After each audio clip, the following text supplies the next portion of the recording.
നമ്മുടെ രാജ്യത്തെ രാഷ്ട്രീയ കക്ഷികളെല്ലാം ചിന്തിക്കുന്നത് ഒരുപക്ഷെ അടിസ്ഥാന വർഗ വോട്ടാണ്, അല്ലെങ്കിൽ ജാതീയമായി ഏറെ പിൻബലമുള്ള ജാതീയമായി സംഘടിച്ച് നൽകുന്ന വോട്ടുകളാണ് ഒരു രാഷ്ട്രീയ കക്ഷിയുടെ വിജയപരാജയങ്ങൾ തീരുമാനിക്കുന്നത്. ഇത് പൊതുവേ ഉള്ള വിശ്വാസമാണ്. നമ്പേഴ്സ് ഗെയിം നോക്കിയാൽ അങ്ങനെ തന്നെയാണ് താനും. ഒരു പക്ഷേ അടിസ്ഥാന വർഗത്തിൽപ്പെടുന്നവരുടെ എണ്ണമാണ് ഒരുപക്ഷെ ദാരിദ്ര്യരേഖയ്ക്ക് താഴെയുള്ള ആളുകളുടെ എണ്ണം വളരെ കൂടുതലാണ്. അങ്ങനെ വരുമ്പോൾ അടിസ്ഥാന വർഗ ചിന്തകൾ വലിയ തോതിൽ വോട്ടെടുപ്പിനെ ബാധിക്കാറുണ്ട്. അവരുടെ നീറുന്ന വിഷയങ്ങൾ അത് പരിഹരിക്കാൻ നേതൃത്വത്തിന് കഴിഞ്ഞില്ല എങ്കിൽ ഒരുപക്ഷെ അത് വോട്ടായി, നെഗറ്റീവ് വോട്ടായോ അനുകൂല വോട്ടായോ എല്ലാം തന്നെ അത് മാറാൻ സാധ്യതയുണ്ട്. അതോടൊപ്പം തന്നെയാണ് ജാതിമത ചിന്തകളും. പലപ്പോഴും തെരഞ്ഞെടുപ്പ് വിശാരദന്മാർ, വിശകലന വിദഗ്ധന്മാർ പരാജയപ്പെടുന്നത് മറ്റൊരു ഇടത്താണ്. അവർ പലപ്പോഴും കണ്ടെത്താൻ മടിക്കുന്നതോ കണ്ടെത്താൻ കഴിയാതെ പോകുന്നതോ ഒരു വർഗപരമായ ഒരു ആംഗിളാണ്. ഞാൻ പറഞ്ഞു വരുന്നത് മധ്യവർഗത്തിൻ്റെ സ്വാധീനം. ഇന്ത്യയാണ് ലോകത്തിപ്പോൾ നിലവിൽ ഏറ്റവും അധികം മിഡിൽ ക്ലാസ് പോപ്പുലേഷനുള്ള രാജ്യം. ഏതാണ്ട് ചൈനയും ഏതാണ്ട് അതേ ഗണത്തിൽ നിൽക്കുന്നു. ഇന്ത്യൻ ജനസംഖ്യയുടെ 142 കോടി വരുന്ന ഇന്ത്യയുടെ ജനസംഖ്യയുടെ 30%, ഇത് വലിയൊരു നമ്പറാണ്. 50 കോടിയോളം ജനം മധ്യവർഗമാണ്, അല്ലെങ്കിൽ ഒന്നുകിൽ അപ്പർ മിഡിൽ ക്ലാസ്, അല്ലെങ്കിൽ മിഡിൽ ക്ലാസ്, അല്ലെങ്കിൽ ലോവർ മിഡിൽ ക്ലാസ്. മധ്യവർഗത്തിന്റെ പല ശ്രേണികളാണ്. പലരും ഓരോ പടവുകൾ ചവിട്ടി മുന്നോട്ട് കയറുകയാണ്. അടിസ്ഥാന വർഗത്തിൽ നിന്നും മധ്യവർഗത്തിലേക്ക് ഗ്രാജുവേറ്റ് ചെയ്യുന്ന വലിയൊരു വിഭാഗം ഇന്ത്യക്കാരുണ്ട്. ഇവരുടെ ആശയാവിഷ്കാരങ്ങൾ ആരാണോ, ഏത് രാഷ്ട്രീയ കക്ഷിയാണോ, ഏത് മുന്നണിയാണോ റെപ്രസെന്റ് ചെയ്യുന്നത്, അവർക്കാണ് തിരഞ്ഞെടുപ്പിൽ വിജയം എന്നാണ് കുറച്ചുകൂടി ആഴത്തിലുള്ള വിശകലനം തെളിയിക്കുന്നത്. ഇനി ഈ പശ്ചാത്തലത്തിൽ വേണം കഴിഞ്ഞ തെരഞ്ഞെടുപ്പിൽ BJPക്ക് പ്രതീക്ഷിച്ചതുപോലെയുള്ളൊരു വിജയം ഉണ്ടാകാൻ കഴിഞ്ഞില്ല. ദേശീയ ജനാധിപത്യ മുന്നണി ഭൂരിപക്ഷം നേടി അധികാരത്തിൽ വന്നു. BJPക്ക് ഒറ്റയ്ക്ക് ഭൂരിപക്ഷത്തിലെത്താൻ കഴിഞ്ഞതുമില്ല. എന്നാൽ നരേന്ദ്രമോദി അധികാരത്തിൽ വന്നു. നരേന്ദ്രമോദി ഇരുത്തി ചിന്തിക്കേണ്ട കാലമായി എന്ന് ഒരു പിടി സർവേകൾ, ഇത് തെരഞ്ഞെടുപ്പ് സർവേകളല്ല എന്നോർക്കണം, മൂഡ് ദ നേഷൻ മനസ്സിലാക്കാനുള്ള സർവേകളാണ്. സി വോട്ടറിന്റെ ഒരു സർവേ ഇവിടെ ഈ അടുത്ത സമയത്ത് വന്നു. അത് മാത്രമല്ല, റോയിറ്റേഴ്സിന്റെ ഒരു സർവേ പറയുന്നത് മധ്യവർഗത്തിന്റെ അസംതൃപ്തി ഇപ്പോൾ പാരമ്യത്തിലെത്തിയിരിക്കുന്നു. പ്രത്യേകിച്ചും തെരഞ്ഞെടുപ്പ് കഴിഞ്ഞ അന്തരീക്ഷത്തിൽ മധ്യവർഗത്തിന്റെ വളരെ വലിയ അസംതൃപ്തിയുണ്ട്.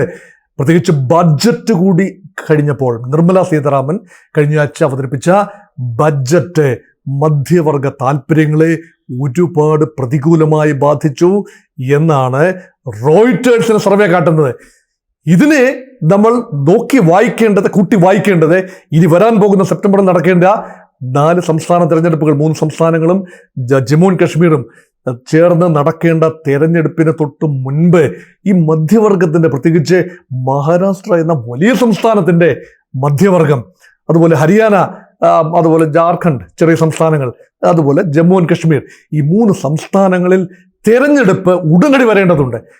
അങ്ങനെയെങ്കിൽ എന്തുകൊണ്ട് നിർമ്മല സീതാരാമൻ കുറച്ചുകൂടി ജാഗ്രതയുള്ള നിലപാട് സ്വീകരിച്ചില്ല? ഇതെവിടെയാണ് മധ്യവർഗത്തിന്, എവിടെയാണ് മധ്യവർഗ താല്പര്യങ്ങൾ ഹനിക്കപ്പെട്ടത്? അതിലൊന്ന് ക്യാപിറ്റൽ ഗെയിൻസ് ടാക്സിലെ വർധനവാണ്. ഹ്രസ്വകാല മൂലധന നേട്ട നികുതി വർദ്ധിപ്പിച്ചു. അത് 15% നിന്നും 20% വർദ്ധിപ്പിച്ചു. അതുപോലെ ദീർഘകാല long term capital gains tax, മൂലധന വർധന നികുതി, ഇത് വർദ്ധിപ്പിച്ചു. 10% നിന്നും 12.5% വർദ്ധിപ്പിച്ചു. പ്രകടമായി നമുക്ക് നോക്കാം, ഓഹരി വിപണിയിലൊന്നും നിക്ഷേപമില്ലാത്ത ആളുകളെ സംബന്ധിച്ചിടത്തോളം അത് വർദ്ധിപ്പിച്ചാൽ എന്താ, വർദ്ധിപ്പിച്ചില്ലെങ്കിൽ എന്താ, ആർക്കൊണ്ട് ഛേദം? അങ്ങനെയല്ല, വളരെ വലിയ എണ്ണം മധ്യവർഗ ആളുകളാണ്. അടിസ്ഥാന വർഗത്തിൽപ്പെടുന്ന ആളുകൾ ഓഹരി വിപണിയിലേക്കൊക്കെ വലിയ തോതിൽ എത്തുന്നത് അത്യപൂർവമാണ്. ഉപരിവർഗം തീർച്ചയായും ഓഹരി വിപണിയിൽ വളരെയധികം അർമാദിക്കുന്ന ആളുകളുമാണ്. അതേസമയം വളരെ വലിയ തോതിൽ മധ്യവർഗം, ഇന്ത്യയിൽ മിഡിൽ ക്ലാസ് പോപ്പുലേഷൻ, അവരുടെ ഹാർഡ് ഏൺഡ് ഇൻകം ഇപ്പോൾ പാർക്ക് ചെയ്യുന്നത് മ്യൂച്വൽ ഫണ്ടുകളിലും ഓഹരി വിപണിയിലും മണി മാർക്കറ്റ് ഇൻസ്ട്രുമെന്റുകളുമാണ്. അവിടെ അവരെ ബാങ്ക് റേറ്റിനേക്കാൾ കുറച്ചുകൂടി മെച്ചപ്പെട്ട ഇൻകം പ്രതീക്ഷിക്കും. അതെന്തുകൊണ്ടാണ്? Bank inflation adjusted. ഇപ്പോൾ 6-7%, 5-6% നാണ്യപ്പെരുപ്പം ഉണ്ടെങ്കിൽ അതിനേക്കാൾ 1% കൂടുതൽ മാത്രമായിരിക്കും ഒരുപക്ഷെ ബാങ്കിൽ സ്ഥിര നിക്ഷേപത്തിന് കിട്ടുന്ന പലിശ. അല്ലാത്ത നിക്ഷേപമാണെങ്കിൽ, സേവിങ്സ് ബാങ്ക് ഡെപ്പോസിറ്റ് ആണെങ്കിൽ ഒരുപക്ഷെ ഇൻഫ്ലേഷനേക്കാൾ കുറവ് റിട്ടേൺ ആയിരിക്കും ലഭിക്കുന്നത്. അങ്ങനെ അവരുടെ പണം, അവർ കഠിനാധ്വാനം ചെയ്ത് സമ്പാദിക്കുന്ന പണം പല ആവശ്യങ്ങൾക്ക് വേണ്ടി നിക്ഷേപിക്കാൻ അവർക്കുള്ള പ്രധാനപ്പെട്ട ഉപാധി എന്ന് പറയുന്നത് ഓഹരി വിപണിയാണ്. നരേന്ദ്രമോദി ഓഹരി വിപണിയോട്, അല്ലെങ്കിൽ നരേന്ദ്രമോദിയുടെ government, BJP government, NDA government ഓഹരി വിപണിയോട് പലപ്പോഴും ഉദാരമായ ഒരു നയം സ്വീകരിക്കുന്നു എന്ന ഒരു പ്രതീതിയാണ് നിക്ഷേപകർക്ക് ഈ കാലങ്ങളിലൊക്കെ ഉണ്ടായത്, ഒരു കഴിഞ്ഞ 10 വർഷം ഉണ്ടായത്. അതുകൊണ്ട് സ്വാഭാവികമായി മധ്യവർഗത്തിന്റെ ഡാർലിംഗ് തന്നെയായിരുന്നു ദേശീയ ജനാധിപത്യ സഖ്യം. അതുകൊണ്ടാണ് മധ്യവർഗം വളരെയധികം ഫ്രോൺ ചെയ്തു, അല്ലെങ്കിൽ ഓഹരി നിക്ഷേപം നടത്തുന്ന ആളുകൾ പാനിക് സെല്ലിങ്ങിലേക്ക് നീങ്ങി. ഇന്ത്യ മുന്നണിക്ക് ഭൂരിപക്ഷം കിട്ടിയാലോ, അല്ലെങ്കിൽ ഒരു തൂക്ക് പാർലമെന്റ് വരും വോട്ടെണ്ണിക്കൊണ്ടിരുന്നപ്പോൾ ഒരു ഘട്ടത്തിൽ 545 അംഗ പാർലമെന്റ് ലോക്സഭയിൽ 260 എന്ന രീതിയിൽ ലീഡ് നില അങ്ങോട്ടും ഇങ്ങോട്ടും മാറി പറഞ്ഞു. അങ്ങനെ എങ്ങാനും സംഭവിച്ചാൽ ഒരു തൂക്ക് പാർലമെന്റ് വരികയോ, അല്ലെങ്കിൽ ഇന്ത്യ മുന്നണിക്ക് ഭൂരിപക്ഷം ലഭിക്കുന്ന ഒരു അസാധാരണമായ അന്തരീക്ഷം വരികയോ ചെയ്താൽ ഓഹരി വിപണി കൂപ്പുകുത്തും. ഇത് മധ്യവർഗത്തിന്റെ ഒരു ചിന്തയാണ്. അപ്പൊ ആ ചിന്ത അങ്ങനെയൊന്നും സംഭവിച്ചില്ല. ദേശീയ ജനാധിപത്യ സഖ്യത്തിന് വ്യക്തമായ ഭൂരിപക്ഷം ലഭിച്ചു. BJP ഏറ്റവും വലിയ ഒറ്റക്കക്ഷിയായി, നരേന്ദ്രമോദി പ്രധാനമന്ത്രിയായി. പക്ഷേ വലിയ പ്രതീക്ഷയോടുകൂടി തന്നെയാണ് നിർമ്മല സീതാരാമന്റെ ഫുൾ ബഡ്ജറ്റ്, അതിന് മുമ്പുണ്ടായിരുന്ന വോട്ട് അക്കൗണ്ടാണ്, ഒരു ഫുൾ ബഡ്ജറ്റ്, ഇടക്കാല ബഡ്ജറ്റ് അല്ല, ഫുൾ ബഡ്ജറ്റ് അവതരിപ്പിച്ചപ്പോൾ വലിയ പ്രതീക്ഷയായിരുന്നു. നികുതി സ്ലാബുകളിൽ സമഗ്രമായ പരിഷ്കരണം വരുത്തും. അത് തൊട്ടില്ല. ചെറിയ വ്യത്യാസം മാത്രമേ വരുത്തിയൂ. സ്ലാബുകളിൽ റേറ്റിൽ ചെറിയ വ്യത്യാസം മാത്രമാണ് വരുത്തിയത്. നിർമ്മല സീതാരാമന്റെ അവകാശവാദം എന്ന് പറയുന്നത് ഒരു 7 ലക്ഷത്തിനും 5 ലക്ഷത്തിനും 10 ലക്ഷത്തിനും ഇടയിൽ വരുമാനമുള്ളവർക്ക് ഒരു 17,500 രൂപ വാർഷികമായി നേട്ടമുണ്ടാകുന്ന രീതിയിൽ സ്ലാബ് നിരക്കുകൾ ചെറിയ തോതിൽ ക്രമീകരിച്ചു എന്ന് ക്ലെയിം ചെയ്യുമ്പോഴും അടിസ്ഥാനപരമായി പുതിയ സ്കീമിലെ സ്ലാബുകളിൽ മാറ്റം കാര്യമായി ഒന്നും വരുത്തിയിട്ടില്ല. പഴയ സ്കീം അതുപോലെ തന്നെ തുടരുന്നു. അപ്പൊ പഴയ സ്കീം അതുപോലെ തുടരുകയും, അതിനർത്ഥം എന്താ? ഒരു രീതിയിലും പഴയ സ്കീം മുന്നോട്ട് കൊണ്ടുപോകുന്നത് ആകർഷകമല്ലാതാക്കി മാറ്റുകയാണ്. പുതിയ സ്കീമിൽ സ്റ്റാൻഡേർഡ് ഡിഡക്ഷന്റെ കാര്യത്തിൽ 25,000 രൂപയുടെ ഇളവ്, അതായത് 50,000 രൂപയായിരുന്നു മൊത്ത വരുമാനത്തിൽ നിന്നും സ്റ്റാൻഡേർഡ് ഡിഡക്ഷനായി തട്ടിക്കിഴിച്ചുകൊണ്ട് ബാക്കിയുള്ള തുകയ്ക്ക് നികുതി കണക്കാക്കുന്ന ഒരു പതിവ്. അത് മാറ്റി 75,000 ആക്കുമ്പോൾ 25,000 രൂപയുടെ ഒരു ബെനിഫിറ്റ് അത് മധ്യവർഗത്തിന് കിട്ടും. സാലറീഡ് ക്ലാസ്സിന് മാത്രം ലഭിക്കുന്ന ഒരു പ്രത്യേക ആനുകൂല്യം തന്നെയാണ്. എത്ര പേരാണ് സാലറീഡ് ക്ലാസ് അല്ലാത്ത മധ്യവർഗമില്ലേ? അതുകൊണ്ട് ഇതൊക്കെ ചെറിയ ചെപ്പടി വിദ്യകൾ മാത്രമാണ്, മധ്യവർഗത്തെ കാര്യമായി ടച്ച് ചെയ്തില്ല. അവിടെയാണ് മധ്യവർഗം എന്ന ഒപ്പീനിയൻ മേക്കേഴ്സിന്റെ പ്രസക്തി. അവരാണ് അഭിപ്രായം രൂപീകരിക്കുന്നത്. ഇന്ത്യ എങ്ങനെ മുന്നോട്ട് പോകണം, ഇന്ത്യയുടെ രാഷ്ട്രീയ ഭാഗതയും എങ്ങനെ മുന്നോട്ട് പോകണം എന്ന് തീരുമാനിക്കുന്നത് പത്രങ്ങൾ വായിക്കുന്ന, ടെലിവിഷൻ കാണുന്ന മധ്യവർഗമാണ്. അവരാണ് കാശ് മുടക്കി പത്രവും ടെലിവിഷനും ഒക്കെ സബ്സ്ക്രൈബ് ചെയ്യുന്നത്. അപ്പൊ അഭിപ്രായ രൂപീകരണം, ഒപ്പീനിയൻ മേക്കേഴ്സ്. ഇപ്പം രാഷ്ട്രീയ കക്ഷികൾ നേട്ടമുണ്ടാക്കുന്നത് ഈ പ്രചരണത്തിന്റെ മാത്രം തേരിലേറിയല്ല, പാർട്ടിയുടെ പ്രചരണത്തിൻ്റെയോ ഫ്ലെക്സിൻ്റെയോ ബാനറിൻ്റെയോ നവമാധ്യമങ്ങളുടെ ഒരു പ്രചരണത്തിലൂടെയോ മാത്രമല്ല, മറിച്ച് മധ്യവർഗ അഭിപ്രായങ്ങൾ ക്രോഡീകരിക്കപ്പെടുന്ന ഇടമാണ് മാധ്യമങ്ങൾ.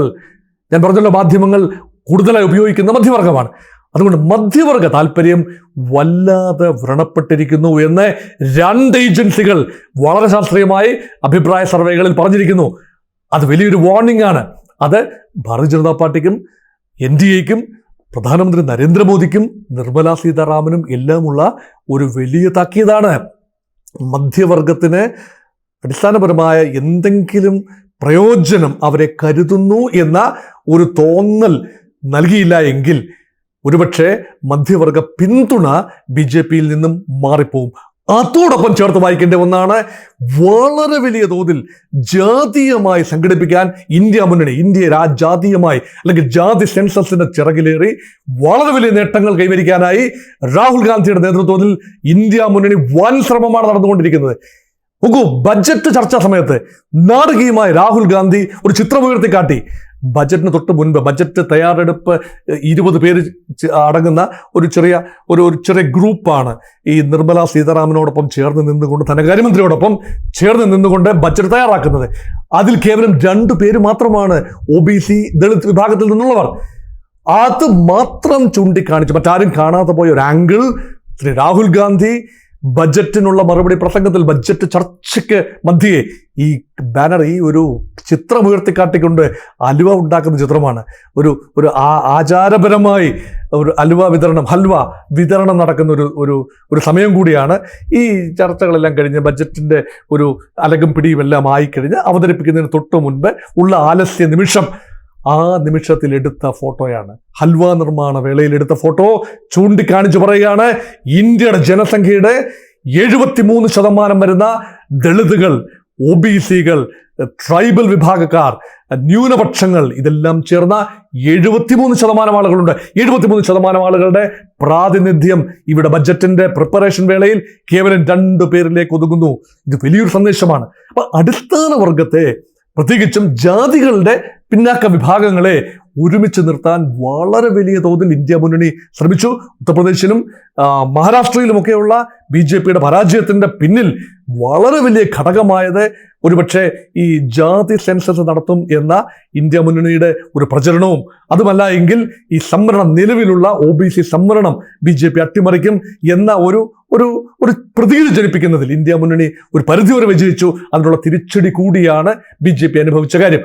അതോടൊപ്പം BJPയുടെ പിന്നിൽ അതിശക്തമായി പൊതുവെ അണിനിരുന്ന മധ്യവർഗം കൂടി കൈവിട്ടാൽ വളരെ ബുദ്ധിമുട്ടായിരിക്കും മുന്നോട്ടുള്ള പോക്ക്.